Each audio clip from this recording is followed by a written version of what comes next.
We are no Jedi. What's really great about 2023 is the gaggle of new series that we got that range from originals, the serial killer genre, and ones that borrow or are based on pre-existing fandoms, kind of like fan fiction. We have a lineup for you that will take you literally from criminal underbellies to outer space, with a few pit stops along the way. And we have more than just your average show. We have the best miniseries. Number 10, The Continental, from the world of John Wick. We need guns. Lots of guns.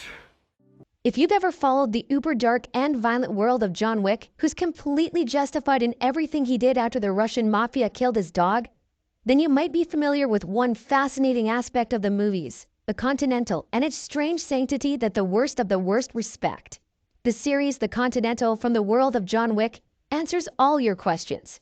Set in the 1970s in New York City, you'll see firsthand how the hotel that serves the underbelly of the underworld came to be. This is not a John Wick story, but it takes place in the same cutthroat universe, only this time you'll see the origins of the High Table, the Bowery, and how every part of the city's underbelly works. What I'm asking you to do is not easy. I'm offering you a chance to decide who you want to be. Number 9, Love and Death. You okay? I'm fine. Are you sure?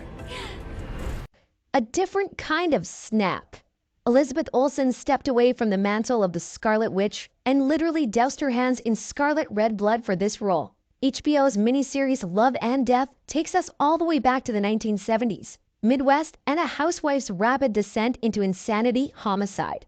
If you thought Olsen was a master of depicting grief and power, then you'll have a blast watching her portray Candy Montgomery, barely keeping it together. Olsen's performance is stellar, but the actual action of the show, will they catch her and won't they catch, will grab you from start to finish. The other powerhouse in addition to Olsen is the magnificent Lily Robb as Betty Gore as well, who Montgomery kills.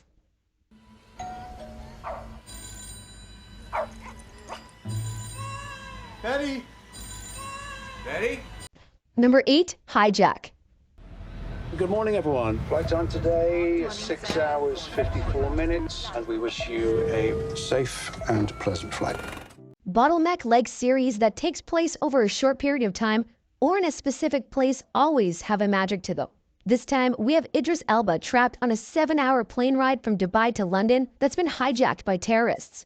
Action on flight KA-29 takes place almost right away, with hijackers locking down every class. Meanwhile, corporate negotiator Sam Nelson tries to save everyone on board. And, slight spoiler alert ahead, how Idris Elba ends up intertwined with the conflict. Chef's kiss. We need to get a message to the whole plane. We just need to be ready. Number 7, Mrs. Davis. Is it okay if I proxy? Sorry, she'll speak to me through here, and then I'll just repeat whatever she says. Not she. It. Mrs. Davis gets wilder the more you watch it. The premise is that Sister Simone, played by Betty Gilpin, is ousted from her convent by an artificial intelligence called Mrs. Davis schemes against her. Sister Simone embarks on a warrior nun-esque mission to seek revenge on Mrs. Davis. But the road to revenge leads elsewhere, a search for the Holy Grail. She enlists the help of Wiley, her ex-boyfriend, and a resistance movement leader. Can they rise up against the machine? Mrs. Davis feels like an insurmountable threat, one step ahead of them every time. She wants to talk. Talk to you. If I say no, it's just gonna send someone else, isn't it? Probably. Number 6, Queen Charlotte, a Bridgerton story. Be careful. You are the first of your kind. You must secure your position. What's so great about this show is that you can enjoy it on both even and odd days. If you thought that nothing could top Daphne and Simon or Kate and Anthony, then Queen Charlotte's origin story and absolutely breathtaking marriage to King George will prove you wrong. Such a romantic and eternally beautiful love story. India Rhea Armatafio as Charlotte and Corey Malcrist are absolute gems. Their chemistry evident even in their viral interviews. Watch as Charlotte grows in a powerful queen, and tragically, as George descends into madness as shown in Bridgerton. Oh, to watch the blossoming story of Brimsley and Reynolds all over again. You refuse to help a lady in distress. I refuse when she's trying to go over a wall so that she does not have to marry me. Hello, Charlotte. Your Majesty. Number 5, Daisy Jones and the Six. I wanted to tell you. Daisy, look, we don't need to argue. I was just gonna say that I love the sound of your voice. When Stevie Nicks came out herself and said Daisy Jones and the Six was like looking into the past and actually praised the show, she cemented the belief that this show is like no other. We see Daisy Jones, played by the charismatic Riley Coe, and her band the apex predators of the music industry in the 1970s. After one sold-out show at Chicago's Soldier Field, they mysteriously broke off, the Beatles, One Direction, and of course, Fleetwood Mac style. Decades later, documentary style, the truth is revealed.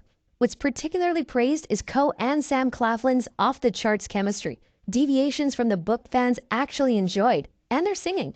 I mean, are these even lyrics? Yes, there are lyrics. Kites fly in a It's a metaphor. For what? It's for feeling untethered or adrift. Maybe just say that then. Number 4, The Lost Flowers of Alice Hart. When I was little, I used to dream about fire. Flowers have never looked more charming, beautiful, and paradoxically menacing as in The Lost Flowers of Alice Hart. You definitely need a trigger warning for this one for domestic violence and verbal and physical abuse.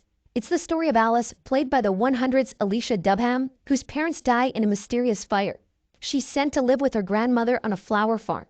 Sigourney Weaver's performance alone will take you on a journey. Dislike, intense hate, to respecting and loving her. Plus, it's super interesting to see the symbolism of flowers. I know you said not to contact you. And I know how angry you must have been when you left. Number 3, A Small Light. What would you have me do when Mr. Frank asked? Say no! Ask me.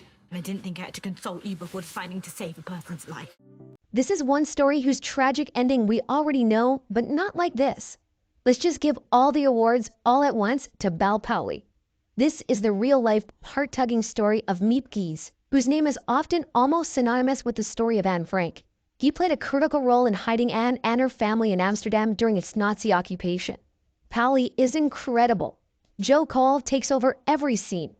You also see struggles you'd never otherwise think about the atrocities of Nazi Germany. And when that last episode hits, a horrified tears-jerker. Did you hear that? The Queen wants her diary. And I can't wait to see it. Dude, get down! Number 2, Beef. What are you doing?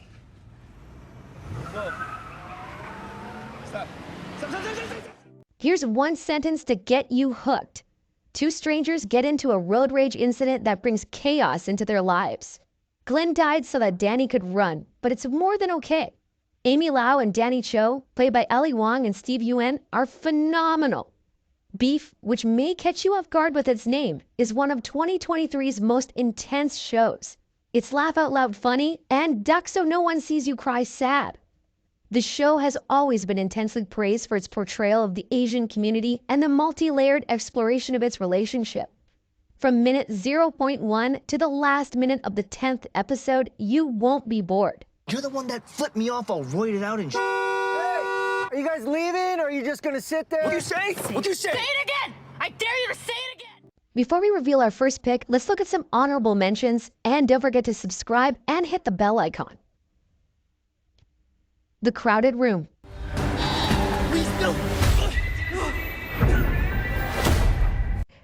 Transatlantic. Our great country takes the Jewish problem very seriously. Secret Invasion. This is personal. Dead Ringers.